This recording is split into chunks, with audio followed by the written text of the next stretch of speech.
जी अस्सलाम वालेकुम जनाब। आज बिल्कुल नवी शायरी लैके तुहाडे हाज़र होए हां।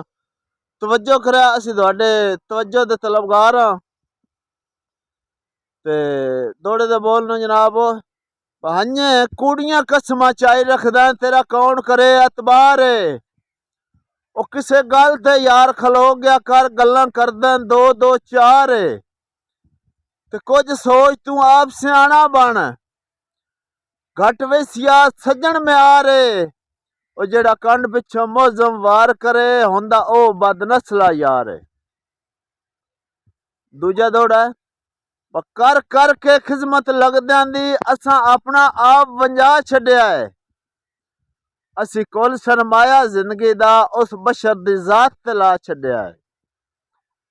ते साडी समझ च मौजम बाहर हो गए, असां दिल नू हुण समझा छड्या है।